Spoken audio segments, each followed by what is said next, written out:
Hi Leute, ich bin heute hier in meiner Garage und ich will euch heute mal zeigen, wie ich Scheiben versiegle, welches Mittel ich dazu nehme und wie lange das Ganze dauert.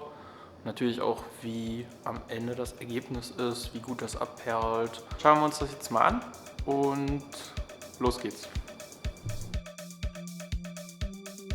Das Auto ist hier frisch gewaschen, trotzdem müssen die Scheiben nochmal gereinigt werden und entfettet. Ich mache das hier mit einem Fensterreiniger, der ist selbst zusammengemischt, also das Mischungsverhältnis habe ich hier selber bestimmt. Ihr könnt einen ganz normalen Fensterreiniger aus dem Handel nehmen, also einfach aus dem Supermarkt oder sonst wo. Das, was man so kennt, diesen blauen Fensterreiniger. Völlig ausreichend an der Stelle. Dann natürlich auch nicht mehr mit den blanken Händen drauf fassen.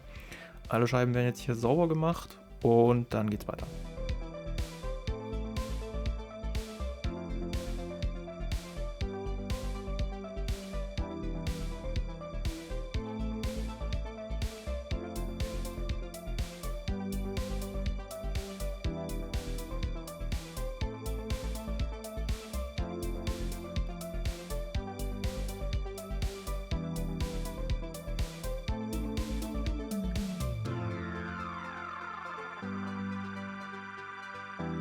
Die Scheiben sind vorbereitet. Ich nehme jetzt hier das Glaco Ultra für die Frontscheibe.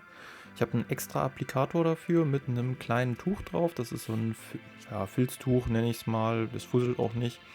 Warum nehme ich das und nicht den Applikator, der an der Pulle dran ist? Das ist schnell erklärt. Mit dem eckigen Applikator komme ich viel besser in die Ecken und Kanten rein, auch gerade beim Spiegel oder bei kleineren Fenstern. Mit dem runden würde ich nie in die Ecken reinkommen und erreiche somit nicht alle Stellen. Ihr tragt das jetzt im Kreuzgang auf. Ihr seht das hier ganz schön. Also einmal horizontal, einmal vertikal. Ihr könnt auch ein zweites Mal drüber fahren. Das ist auch kein Problem. Hauptsache ihr erwischt alle Flächen. Es bildet sich dann so ein milchiger Film auf der Scheibe. Das ist völlig okay. Das bedeutet nur, dass das Produkt ablüftet und aushärtet.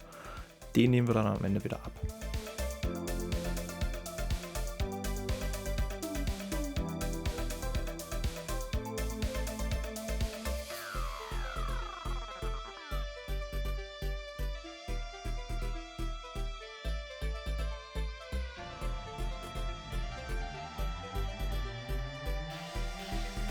Frontscheibe ist fertig. Ich nehme jetzt für alle anderen Scheiben das Glaco Roll-On, also das normale Glaco. Selbe Prozedur, auch wieder das Pad tränken und dann im Kreuzgang verteilen. So wird's gemacht.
Wenn alle Scheiben versiegelt sind, dann können wir das Produkt wieder abnehmen. Ihr könnt hier auch ruhig nochmal 10, 15 Minuten Zeit geben, damit das alles schon mal so ein bisschen aushärten kann. Dann lässt es sich trotzdem immer noch super abnehmen. Ihr braucht nur ein Mikrofasertuch. Ich nehme jetzt hier ein langfloriges, kurzfloriges geht auch. Einen Sprühstoß Wasser mit rein und danach nehmt ihr das Tuch, poliert überall so über, dass dieser milchige Film weg ist. Das heißt, die Scheiben werden dann wieder ganz klar und dann ist es schon geschafft.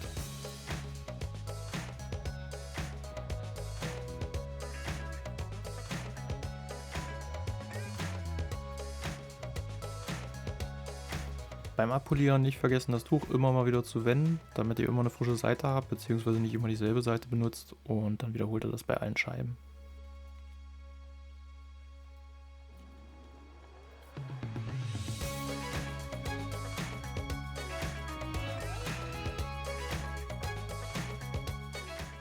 So, Scheiben sind versiegelt. Das Ganze muss jetzt eine Stunde etwa ruhen. Also nicht direkt belasten, nicht gleich in Platzregen fahren oder Sand draufschmeißen oder so. Das ist schlecht, das Produkt härtet halt noch nach. Es ist soweit abpoliert, wenn ihr ganz, ganz leichte Schlieren irgendwo habt. Diese weißen Schlieren, die sich bilden, nach dem ersten Regen sind die weg. Also falls ihr da irgendwo dann hinterher noch was seht und denkt, oh mein Gott, jetzt habe ich das da vergessen, ist nicht schlimm. Das brennt sich nicht ein oder so, sondern das ist nach dem ersten Regen ist das nicht mehr da. Ja, erster Test auf der Scheibe. Ich sprühe jetzt hier mit Wasser drauf. Das ist ein sehr feiner Nebel. Das ist natürlich sehr schwierig fürs Produkt, auch für die Scheibe, die jetzt nicht wahnsinnig steil ist. Aber ihr seht, ab einer bestimmten Größe der Tropfen fließen die sofort von alleine ab. Genauso seht das dann auch im praktischen Test. Den sehen wir gleich auch noch. Grundsätzlich ist zu sagen, so circa ab 60 km/h werden die Tropfen auf der Frontscheibe dann von alleine abfließen. Je schneller ihr seid, desto besser funktioniert das Ganze. Hier nochmal der Praxistest, ein paar Tage nach der Versiegelung. Ich bin mit ca. 90 auf der Landstraße unterwegs und brauche absolut keinen Scheibenwischer.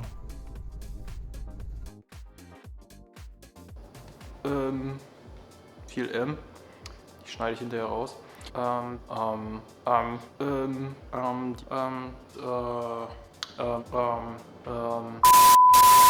Schlimm, diese M's. Genau. Bis zum nächsten Mal.